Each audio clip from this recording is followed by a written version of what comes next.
بسم اللہ الرحمن الرحیم اللہم صلی علی سیدنا و مولانا محمد وعلی آل سیدنا و مولانا محمد وبارک وسلم اللہم افتح علینا حکمتک وانشر علینا رحمتک یا ذا الجلال والاکرام صلی اللہ تعالی علیہ وسلم۔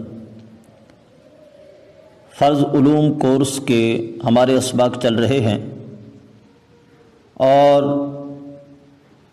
عقیدے کے باب میں ہم بہار شریعت حصہ اول عقائد کے باب سے اللہ تعالیٰ کی ذات و صفات کے متعلقہ عقائد بیان کر رہے ہیں۔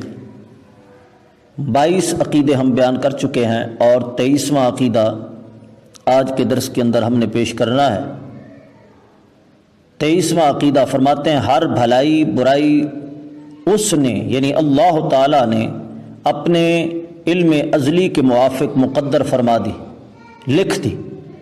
ہر بھلائی اور برائی اس نے اپنے علم ازلی کے موافق مقدر فرما دی ہے، لکھ دی ہے۔ جیسا ہونے والا تھا اور جو جیسا کرنے والا تھا اپنے علم سے جانا اور وہ لکھ لیا، یعنی جو شخص جو کچھ کرنے والا تھا اللہ تعالیٰ نے اپنے علم ازلی کے ساتھ یہ چیز جان کر کے اس نے فلاں کام کرنا ہے، اس نے فلاں کام کرنا ہے، جو کچھ جس کسی نے کرنا تھا اللہ تعالیٰ نے اپنے علم ازلی کے مطابق وہی کچھ مقدر فرما دیا، لکھ دیا۔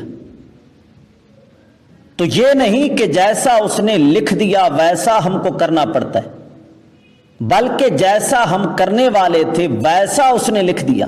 یہ ایک خاص بات ہے، جو کچھ ہم کرنے والے تھے اللہ تعالیٰ نے اپنے علم ازلی کے ساتھ یہ جان کر کہ فلاں شخص فلاں کام کرے گا، فلاں شخص فلاں کام کرے گا، جو کچھ ہم نے کرنا تھا اللہ تعالیٰ نے وہ مقدر فرمایا، وہ لکھا۔ یہ نہیں کہ جو کچھ اللہ تعالیٰ نے لکھا وہ کچھ ہم کرتے ہیں، بلکہ جو کچھ ہم نے کرنا تھا وہ کچھ اللہ تعالیٰ نے اپنے علم ازلی کے ساتھ جان کر مقدر فرما دیا۔ زید کے ذمہ برائی لکھی اس لیے کہ زید برائی کرنے والا تھا۔ اگر زید بھلائی کرنے والا ہوتا تو وہ اس کے لیے بھلائی لکھتا، تو اس کے علم یا اس کے لکھ دینے نے کسی کو مجبور نہیں کر دیا۔ بعض لوگ عام طور پہ قوالیوں کے اندر اور اس طرح کے گویہ قسم کے لوگ اشعار پڑھ رہے ہوتے ہیں۔ ایک ڈرم سا قوال ہے جو قوالی گاتا ہے اور کہتا ہے میں شرابی میں شرابی میں شرابی میں شرابی، اور ایک شعر گاتا ہے کہتا ہے کہ لکھی تھی تو نے میرے مقدر میں تو پی میں نے، اگر پی ہے تو کیا خطا کی ہے میں نے۔ اللہ تعالیٰ کو مخاطب کر کے کہتا ہے اے اللہ تو نے میرے مقدر میں شراب لکھی اس وجہ سے میں نے پی، تو نے لکھی، اب جو کچھ تو نے لکھا وہ کچھ تو ہونا ہی ہونا تھا، تو لہذا میں نے پی ہے، تو اگر میں نے پی ہے تو اس کے اندر میری کیا خطا ہے؟ اگر جرم ہے تو وہ تیرا ہے کہ تو نہ لکھتا میں نہ پیتا، جب تو نے لکھ دیا تو مجبوراً ایسے ہی مجھے کرنا پڑتا ہے۔ یہ بہت بڑی یوں سمجھیے کہ اللہ تعالیٰ کی گستاخی ہے۔ ایسے نہیں ہے کہ جو کچھ اللہ تعالیٰ لکھ دیتا ہے بندے کو وہ کچھ کرنا پڑتا ہے، بلکہ اللہ تعالیٰ نے اپنے علم ازلی کے ساتھ جانا کہ فلاں بندہ فلاں کام کرے گا، فلاں بندہ فلاں کام کرے گا، جس نے جو کچھ کرنا تھا اللہ تعالیٰ نے اپنے علم ازلی کے ساتھ جان کر وہ لکھا ہے۔ یہ نہیں کہ اللہ تعالیٰ نے لکھا تو اس لکھت کی وجہ سے مجبوراً ہمیں یہ کرنا پڑتا ہے، جس طرح کہ یہ ڈرم کہہ رہا ہے کہ لکھی تھی تو نے میرے مقدر میں تو پی میں نے، اگر پی ہے تو میں نے کیا خطا کی ہے؟ یہ جرم میرا تو نہیں ہے، اگر تو نہ لکھتا تو میں نہ پیتا۔ کتنی سری گستاخی ہے اور کتنی بڑی جسارت ہے۔ یہ عقیدہ ذہن میں رکھو کہ اللہ تعالیٰ نے وہ کچھ مقدر فرمایا، وہ کچھ لکھا جو کچھ ہم کرنے والے تھے۔ یہ نہیں کہ اللہ تعالیٰ نے پہلے یہ لکھت فرما دی، اب ہمیں مجبوراً وہ کچھ کرنا پڑتا ہے، بلکہ نہیں، جو کچھ ہم کرنے والے تھے اللہ تعالیٰ نے اپنے علم ازلی کے ساتھ یہ چیز جانی ہے کہ فلاں بندہ فلاں کام کرے گا، فلاں بندہ فلاں کام کرے گا، تو اللہ تعالیٰ نے اپنے علم ازلی کے ساتھ یہ بات جان کر مقدر فرمائی ہے۔ تو فرماتے ہیں تقدیر کے انکار کرنے والوں کو نبی اکرم صلی اللہ تعالی علیہ وسلم نے اس امت کا مجوس فرمایا ہے۔ حضور اکرم صلی اللہ تعالی علیہ وسلم نے فرمایا اس امت کا مجوسی وہ ہے جو تقدیر کا انکار کرے، جو تقدیر کا انکار کرے وہ اس امت کا مجوسی ہے، اور جو اتنی بڑی جسارت کرے کہ اللہ تعالیٰ کے ساتھ جنگ کرنے لگ جائے اور کہے کہ مجھے کیوں پکڑتے ہیں فرشتے، مجھے کیوں کہا جاتا ہے کہ میں شرابیوں میں جرم کرنے والا ہوں، یہ تو اللہ تعالیٰ نے لکھی ہے، اللہ تعالیٰ نے لکھی ہے تو میں نے پی ہے، اگر میں نے پی ہے تو اس کے اندر میری کیا خطا ہے؟ الیاذ باللہ۔ پھر لوگ اس کی وہ قوالی بڑے دھوم دھام کے ساتھ سن رہے ہوتے ہیں اور کہتے ہیں کہ اس میں عشق رسالت کا بہت بڑا سبق ہے، حالانکہ کتنی بڑی گستاخیاں اس کے اندر اللہ تعالیٰ کی۔ تو یہ تقدیر کا مسئلہ ذہن میں رکھ لیں کہ اللہ تعالیٰ نے اپنے علم ازلی کے ساتھ جانا کہ فلاں شخص فلاں وقت کے اندر فلاں جگہ میں یہ کام کرے گا، جس نے جس وقت کے اندر جس جگہ کے اندر جو کچھ کرنا تھا اللہ تعالیٰ نے اپنے علم ازلی کے ساتھ یہ جان کر وہ لکھ دیا۔ یہ نہیں کہ اللہ تعالیٰ نے جو لکھ دیا مجبوراً ہمیں وہ کچھ کرنا پڑتا ہے، بلکہ جو کچھ ہم کرنے والے تھے اللہ تعالیٰ نے اپنے علم ازلی کے ساتھ پہلے ہی جان کر یہ مقدر فرما دیا ہے، لکھ دیا ہے۔ عقیدہ نمبر 24 کے اندر تقدیر کی 3 قسمیں بیان کر رہے ہیں۔ فرماتے ہیں قضاء کی 3 قسمیں ہیں، تقدیر کی 3 قسمیں ہیں، مبرم حقیقی، معلق محض اور معلق شبیب و مبرم۔ مبرم حقیقی وہ تقدیر ہے جو علم الہی میں کسی شے پر معلق نہیں، اللہ تعالیٰ نے کسی چیز کے متعلق لکھت فرمائی کہ ایسے ہونا ہے، اور اس کو کسی شے پر معلق نہیں فرمایا کہ فلاں سبب سے اس تقدیر نے ٹل جانا ہے، اس تقدیر کے ٹل جانے کے متعلق علم الہی میں ہے ہی نہیں، یعنی اس نے ٹلنا ہے ہی نہیں، نہ ٹل جانے والی تقدیر، اس کو مبرم حقیقی کہتے ہیں کہ علم الہی کے اندر اللہ تعالیٰ نے کسی چیز کے متعلق لکھت فرمائی کہ ایسے ہونا ہے، پھر علم الہی کے اندر یہ بات موجود ہے کہ اس نے ایسے ہی ہونا ہے، اس کا ٹل جانا ہے ہی نہیں، اس کو کہتے ہیں مبرم حقیقی۔ اور دوسری تقدیر ہے معلق محض۔ معلق محض وہ تقدیر ہے جس کے متعلق اللہ تعالیٰ نے لکھا کہ ایسے ہونا ہے، ساتھ ہی ساتھ فرشتوں کے صحیفوں کے اندر اس کا ٹل جانا بھی لکھ دیا کہ فلاں سبب کے بنا پر، فلاں ذریعے کی بنا پر یہ تقدیر ٹل جائے گی۔ کسی کام کے متعلق کسی چیز کے متعلق لکھا کہ ایسے ہونا ہے، اور ساتھ ہی ساتھ فرشتوں کے صحیفوں کے اندر، فرشتوں کے رجسٹروں کے اندر اس کا ٹل جانا بھی مذکور ہے، اس کو کہتے ہیں معلق محض۔ مبرم حقیقی وہ کہ جس کے متعلق اللہ تعالیٰ نے لکھا کہ ایسے ہونا ہے اور اس کا ٹل جانا نہیں ہے، علم الہی کے اندر یہ بات موجود ہے کہ یہ ٹلے گی نہیں، اس کو مبرم حقیقی کہتے ہیں۔ اور معلق محض وہ ہے کہ جس کے متعلق اللہ تعالیٰ نے لکھت فرمائی کہ ایسے ہونا ہے، اور ساتھ ہی ساتھ فرشتوں کے صحیفوں کے اندر واضح طور پر یہ مقدر فرما دیا گیا کہ اس نے ٹل جانا ہے، یہ معلق محض۔ اور تیسری قسم ہے تقدیر کی شبیہ بمبرم۔ معلق شبیہ بمبرم یا شبیہ بمبرم بھی اس کو کہا جاتا ہے۔ یہ وہ تقدیر ہے کہ اللہ تعالیٰ نے کسی چیز کے متعلق لکھا کہ ایسے ہونا ہے، اور فرشتوں کے صحیفوں کے اندر تو نہیں لکھا کہ یہ تقدیر ٹل جائے گی، تو لہذا جب فرشتوں کے صحیفوں کے اندر اس کا ٹل جانا مذکور نہیں ہے تو اس اعتبار سے، فرشتوں کے صحیفوں کے اعتبار سے تو یہ مبرم حقیقی جو پہلے والی قسم ہے اس کے مشابہ ہے۔ لیکن یہ مبرم حقیقی نہیں ہے. کیوں؟ اس وجہ سے کہ مبرم حقیقی وہ قسم ہے جو علم الہی کے اندر موجود ہو کہ یہ ٹلے گی نہیں. لیکن معلق شبیہ مبرم وہ قسم ہے کہ جس کے متعلق اللہ تعالیٰ نے مقدر فرمایا کہ یہ کام ایسے ہوگا، اور ساتھ ہی ساتھ اللہ تعالیٰ کے علم کے اندر ہے کہ اس نے فلاں سبب کی بنا پر، فلاں علت کی بنا پر ٹل جانا ہے.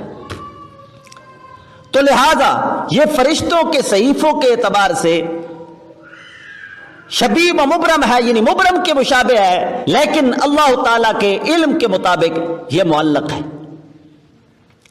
یعنی اس کا ٹل جانا اللہ تعالیٰ کے علم کے اندر موجود ہے. تو تقدیر کی قسمیں ہوگا 3.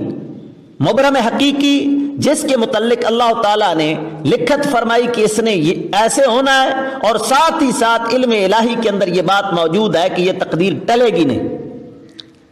یہ ہے مبرم حقیقی. دوسری قسم ہے جس چیز کے متعلق اللہ تعالیٰ نے لکھت فرمائی کہ ایسے ہونا ہے، اور ساتھ ہی ساتھ اس لکھت کا ٹل جانا، مٹ جانا، فرشتوں کے صحیفوں کے اندر مقدر فرما دیا کہ فلاں سبب کی بنا پر، فلاں علت کی بنا پر یہ تقدیر مٹ جائے گی. اور تیسرا ہے شبیہ و مبرم. یہ وہ تقدیر ہے کہ جس کے متعلق اللہ تعالیٰ نے لکھت فرمائی کہ ایسے ہونا ہے، اور فرشتوں کے صحیفوں کے اندر تو اس کا ٹل جانا نہیں لکھا، لیکن اللہ تعالیٰ کے علم کے اندر یہ بات موجود ہے کہ یہ تقدیر فلاں علت، فلاں سبب کی بنا پر ٹل جائے گی. اب یہ ہو گئی تقدیر کی 3 قسمیں: مبرم حقیقی، معلق محض، اور معلق شبیہ بمبرم. پہلی تقدیر کسی کی دعا سے اور کسی سبب سے بھی نہیں ٹلتی، چونکہ اللہ تعالیٰ کے علم کے اندر یہ بات موجود ہے کہ اس نے ٹلنا ہی نہیں ہے. بعض نبیوں نے ایسی تقدیر کے متعلق دعا فرمائی کہ یہ ٹل جائے، جس طرح کہ قوم لوط پر جب عذاب آیا تو حضرت ابراہیم علیہ السلام نے اللہ تعالیٰ کے دربار میں عرض کی، یا اللہ یہ عذاب ٹل جائے. اور ان پر عذاب وہ آ چکا تھا کہ اللہ تعالیٰ نے اس عذاب کو مقدر فرما دیا، اور علم الہی کے اندر تھا کہ یہ عذاب اب ٹلے گا نہیں. یعنی اللہ تعالیٰ نے پکی لکھت فرما دی کہ اس نے ٹلنا ہی نہیں ہے. ان پر جو عذاب تھا، مقدر تھا، وہ جو تقدیر تھی مبرم حقیقی تھی. ابراہیم علیہ السلام نے دعا فرمائی، وہ عذاب نہ ٹلا. ابراہیم علیہ السلام نے بہت ہی آہوزاری کی، لیکن وہ عذاب نہ ٹلا، حتیٰ کہ اللہ تعالی کے ساتھ جو آپ کو خلت نصیب تھی، اور جو اللہ تعالیٰ نے آپ کو مقام دے رکھا تھا. اللہ تعالیٰ فرماتا ہے یجادلنا فی قوم لوط. ابراہیم علیہ السلام ہمارے ساتھ قوم لوط کے عذاب کے سلسلہ میں جھگڑنے لگے. اتنا آپ نے آہوزاری کی اور اتنا کوشش کی اس عذاب کے ٹلنے کے سلسلہ میں، لیکن اللہ تعالیٰ نے فرمایا اے پیارے خلیل اعرض عن ھذا، فرمایا اس سلسلے سے اعراض کریے، اعراض فرمائیے. انہم آتیہم عذاب غیر مردود، ان پر وہ عذاب آ چکا ہے جس کے سلسلہ میں ہم نے پکا مقدر فرما دیا. ان کے اوپر جو عذاب آ رہا ہے یہ مبرم حقیقی ہے، یہ ٹلنے والا نہیں ہے. تو اس سے ثابت ہوا کہ مبرم حقیقی جو تقدیر ہوتی ہے یہ کسی کی دعا سے بھی نہیں ٹلتی. اور دوسری مثال لیں قرآن پاک سے کہ اللہ تعالیٰ نے قرآن پاک کے اندر واضح طور پر اعلان فرمایا کہ کفار کی بخشش اور مغفرت نہیں ہوگی. انہوں نے ہمیشہ دوزخ کے اندر رہنا ہے، ہمیشہ جہنم کے اندر رہنا ہے، ان کی بخشش و مغفرت ہوگی نہیں. یہ اللہ تعالیٰ نے مقدر فرمایا اور یہ تقدیر مبرم حقیقی ہے. حضور اکرم صلی اللہ تعالی علیہ وسلم نے ممانعت سے پہلے دعا فرمائی منافقین کے لیے، بار بار دعا فرمائی اللہ تعالیٰ نے فرمایا استغفر لہم او لا تستغفر لہم ان تستغفر لہم 70 مرۃ فلن یغفر اللہ لہم، اے پیارے حبیب آپ ان کے لیے بخشش طلب فرمائیں یا نہ طلب فرمائیں، آپ 70 بار بھی ان کے لیے بخشش طلب فرمائیں گے تو فرمایا ان کی بخشش نہیں ہوگی۔ کیوں؟ اس وجہ سے کہ خلود فی النار، ہمیشہ دوزخ کے اندر رہنا، ہمیشہ جہنم کے اندر رہنا ان کے حق میں مقدر ہو چکا ہے، اور یہ تقدیر جو ہے مبرم حقیقی ہے، یہ ٹلنے والی نہیں ہے۔ تو لہذا تقدیر کی پہلی قسم مبرم حقیقی جو ہے یہ کسی کی دعا سے نہیں ٹلتی، لیکن جو دوسری دو تقدیریں ہیں معلق محض، وہ تقدیر کے اللہ تعالیٰ نے لکھت فرمائی کہ ایسے ہونا ہے، ساتھ ہی ساتھ فرشتوں کے صحیفوں کے اندر اس کا ٹل جانا لکھا ہے، یہ تقدیر عام مومنین کی دعا کے ساتھ ٹل جاتی ہے۔ اور تیسری تقدیر ہے معلق شبیب و مبرم، یہ عام بندوں کی دعا سے نہیں ٹلتی، اللہ تعالیٰ کے پیارے ولی اور اللہ تعالیٰ کے مقرب بندوں کی دعا سے ٹلتی ہے۔ جس طرح کہ حضور غوث پاک فرماتے ہیں کہ اللہ تعالیٰ نے مجھے یہ شان بخشی ہے کہ میں تقدیر مبرم کو ٹال دیتا ہوں۔ یہاں پر تقدیر مبرم سے مراد، قضاء مبرم سے مراد تقدیر شبیب و مبرم مراد ہے، کیونکہ مبرم حقیقی جو تقدیر ہے وہ کسی کی دعا سے نہیں ٹلتی۔ باقی اگر کوئی یہ کہے کہ تقدیر ٹل جاتی ہے، اس کا کیا ثبوت ہے؟ تقدیر لکھت مٹ جاتی ہے، اللہ تعالیٰ لکھت فرما دے کہ اس نے ایسے ہونا ہے، فلاں کام نے ایسے ہونا ہے، فلاں امر نے ایسے ہونا ہے، تو پھر یہ مٹے گا کیسے؟ اللہ تعالیٰ نے واضح طور پر قرآن پاک کے اندر سورہ رعد کی آیت نمبر 39 کے اندر فرمایا یمحو اللہ ما یشاء ویثبت وعندہ ام الکتاب، فرمایا اللہ تعالیٰ جسے چاہتا ہے مٹا دیتا ہے اور جسے چاہتا ہے ثابت رکھتا ہے، وعندہ ام الکتاب، اور اصل لکھت اسی کے پاس ہے۔ اللہ تعالیٰ واضح طور پر اعلان فرما رہا ہے کہ اللہ تعالیٰ جسے چاہتا ہے مٹا دیتا ہے اور جسے چاہتا ہے ثابت رکھتا ہے۔ جو تقدیر مبرم حقیقی ہے اس کو ثابت رکھتا ہے، یہ کسی کی دعا سے بھی تقدیر مٹتی نہیں ہے۔ اور دوسری جو دو تقدیریں ہیں معلق محض اور شبیب و مبرم، یہ دو تقدیریں اللہ تعالیٰ مٹا دیتا ہے۔ جب کسی اپنے پیارے کی شان کا اظہار کرنا ہوتا ہے تو ان کو واسطہ اور وسیلہ بنا کر اس تقدیر کو مٹا دیتا ہے۔ تو یہ تقدیریں اللہ تعالیٰ کے پیاروں کی دعا کے ساتھ مٹ جاتی ہیں۔ عام طور پر دیابنا وہابیہ یہ سوال کرتے ہیں کہ جو کچھ تقدیر کے اندر لکھا ہے وہی کچھ ملنا ہے، تو تم اللہ تعالیٰ کے پیاروں کے دربار میں جا کر ان سے دعائیں کیوں کرواتے ہو؟ عام طور پر ایک سوال ہوتا ہے کہ جو کچھ تقدیر کے اندر لکھا ہوا ہے ہونا تو وہی کچھ ہے، تم اللہ تعالیٰ کے پیاروں کے دربار میں جا کر دعائیں کیوں کرواتے ہو؟ ہونا تو وہی کچھ ہے جو تقدیر میں لکھا ہے۔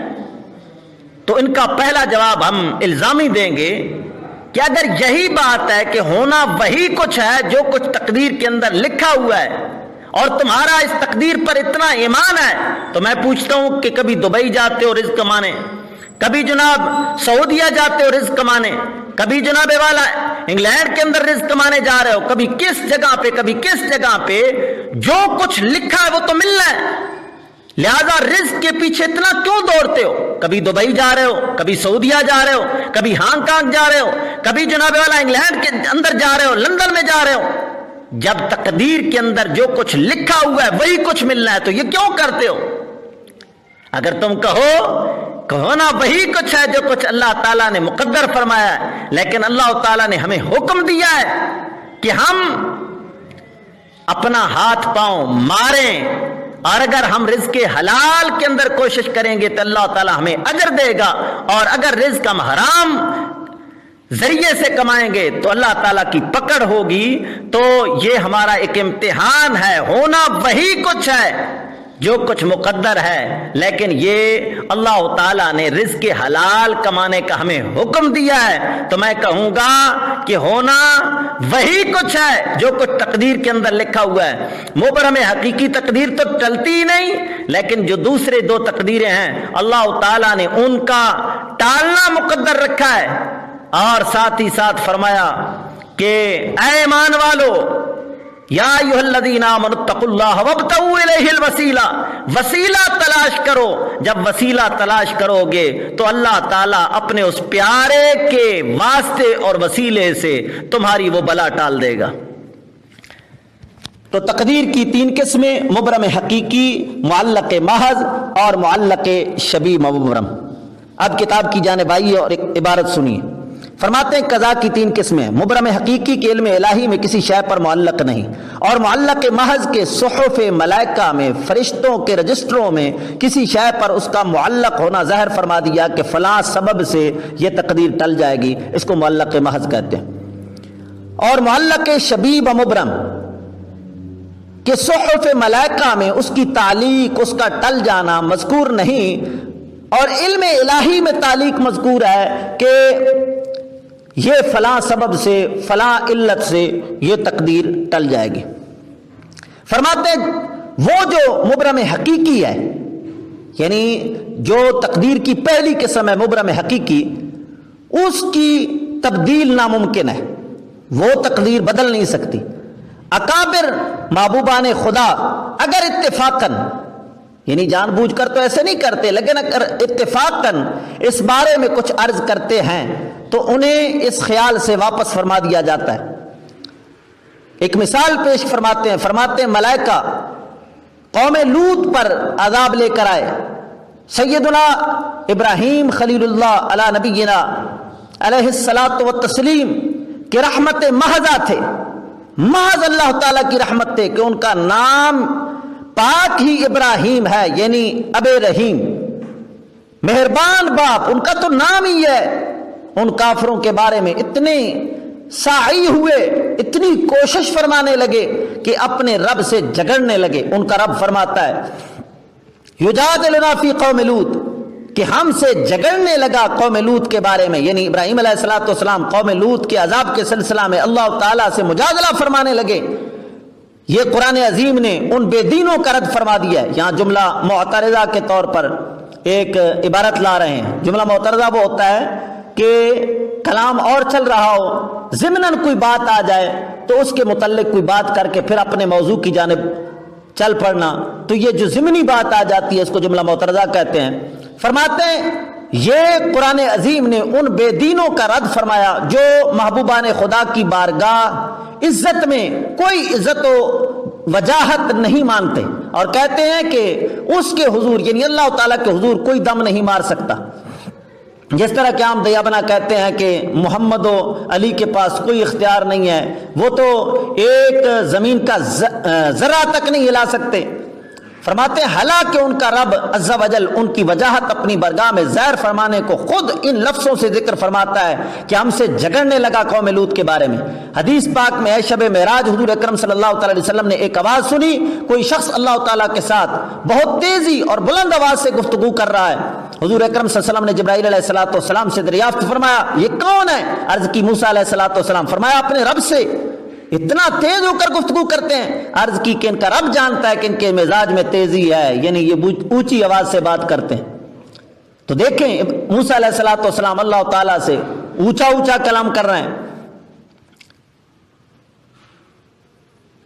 جب اے کریمہ وَلَسَوْفَ يُعْطِيكَ رَبُّكَ فَتَرْضَىٰ نازل ہوئی، اللہ تعالیٰ نے فرمایا بے شک ان قریب تمہیں تمہارا رب اتنا عطا فرمائے گا کہ تم راضی ہو جاؤ گے۔ حضور اکرم صلی اللہ تعالیٰ علیہ وسلم کے سلسلہ میں اللہ تعالیٰ نے فرمایا اے حبیب میں تجھے اتنا عطا کروں گا کہ تو راضی ہو جائے گا۔ تو حضور اکرم صلی اللہ تعالیٰ علیہ وسلم نے فرمایا اگر یہی بات ہے تو میں راضی نہ ہوں گا کہ اگر میرا ایک امتی بھی آگ میں ہو، فرمایا اس وقت تک میں راضی نہیں ہوں گا۔ تو یہ شانیں بہت رفیع ہیں جن پر رفعت، عزت و وجاہت ختم ہے۔ صلوات اللہ تعالی وسلامہ۔ مسلمان ماں باپ کا کچا بچہ جو حمل سے گر جاتا ہے اس کے لیے حدیث میں فرمایا کہ روز قیامت اللہ تعالیٰ سے اپنے ماں باپ کی بخشش کے لیے ایسا جھگڑے گا جیسا قرض خواہ کسی قرض دار سے، یہاں تک کہ فرمایا جائے گا ایھا السقط المراغم ربہ، اے کچے بچے اپنے رب سے جھگڑنے والے، اپنے ماں باپ کا ہاتھ پکڑ اور جنت میں لے جا۔ فرماتے ہیں خیر یہ تو جملہ معترضہ تھا، مگر ایمان والوں کے لیے بہت نافع، اور شیاطین الانس جو انسانوں کے اندر شیطان ہیں، برے عقیدے رکھنے والے جتنے بھی افراد ہوتے ہیں یہ انسانوں کے شیطان ہیں۔ من الجنت والناس، شیطان دو طرح کے ہوتے ہیں، ایک جنوں میں شیطان ہوتے ہیں، ایک انسانوں میں شیطان ہوتے ہیں۔ جنوں کا شیطان تو ابلیس اور وہ شیطان ہے، اور انسانوں کے شیطان جو برے عقیدے رکھنے والے ہیں یہ انسانوں میں سے شیطان ہیں۔ تو فرماتے ہیں ان انسانوں میں سے جو شیطان ہیں ان کی خباثت کا دافع تھا، کیونکہ یہ قوم لوط پر عذاب قضاء مبرم حقیقی تھا، تو خلیل اللہ علیہ السلام اس میں جھگڑے تو انہیں ارشاد فرمایا یا ابراہیم اعرض عن ھذا انہم آتیہم عذاب غیر مردود، اے ابراہیم اس خیال میں نہ پڑو، بے شک ان پر وہ عذاب آنے والا ہے جو پھرنے کا نہیں ہے۔ تو یہ پہلی تقدیر کے متعلق مثال دی ہے، فرمایا مبرم حقیقی جو تقدیر ہے یہ کسی کی دعا سے نہیں ٹلتی۔ ایک مثال انہوں نے پیش کیا، اور دوسری میں نے قرآن پاک سے پیش کی ہے کہ حضور اکرم صلی اللہ تعالی علیہ وسلم نے جب منافقین کے حق میں دعا فرمائی تو اللہ تعالیٰ نے فرمایا اگر 70 بار بھی ان کی بخشش کے لیے دعا فرماؤ تو ان کی بخشش نہیں ہوگی، کیونکہ انہوں نے ہمیشہ دوزخ میں رہنا ہے، اور یہ تقدیر مبرم حقیقی ہے۔ اب دوسری تقدیر کے متعلق بات کرتے ہیں، اور وہ جو زیر قضاء معلق ہے، یعنی فرشتوں کے صحیفوں میں اللہ تعالیٰ نے لکھ دیا کہ یہ تقدیر ٹل جائے گی، اس تک اکثر اولیاء کی رسائی ہوتی ہے، ان کی دعا سے ان کی ہمت سے ٹل جاتی ہے، یعنی یہ تقدیر عام ولیوں کی دعاؤں سے ٹل جاتی ہے۔ اور وہ جو متوسط حالت میں ہے، یعنی شبیب و مبرم، جسے صحف ملائک کے اعتبار سے مبرم بھی کہہ سکتے ہیں، کیونکہ فرشتوں کے صحیفوں میں تو اس کا ٹل جانا نہیں لکھا نا، تو فرشتوں کے صحیفوں کے اعتبار سے تو وہ مبرم حقیقی کی طرح ہے۔ تو فرماتے ہیں اس تک خواص اکابر کی رسائی ہوتی ہے۔ حضور سیدنا غوث الاعظم رضی اللہ تعالی عنہ اسی کو فرماتے ہیں کہ میں قضاء مبرم کو رد کر دیتا ہوں، یعنی شبیب و مبرم کی بات ہے، اور اسی کی نسبت حدیث میں فرمایا ان الدعاء يرد القضاء بعد ما ابرم، کہ بے شک دعا قضاء مبرم کو ٹال دیتی ہے۔ تو خیر تقدیر کی ہے کس میں؟ 3۔ مبرم حقیقی دعا تقدیر یہ کسی کی دعا سے نہیں ٹلتی، اس کے متعلق اللہ تعالیٰ نے لکھ دیا کہ یہ ٹلے گی ہی نہیں۔ اور دوسری معلق محض جس کے متعلق فرشتوں کے صحیفوں کے اندر لکھ دیا کہ یہ تقدیر ٹل جائے گی، تو یہ عام ولیوں کی دعا سے ٹل جاتی ہے۔ اور تیسری تقدیر ہے شبیب و مبرم، یہ عام ولیوں کی دعا سے نہیں بلکہ اللہ تعالیٰ کے جو خاص مقرب ولی ہوتے ہیں ان کی دعا سے ٹلتی ہے۔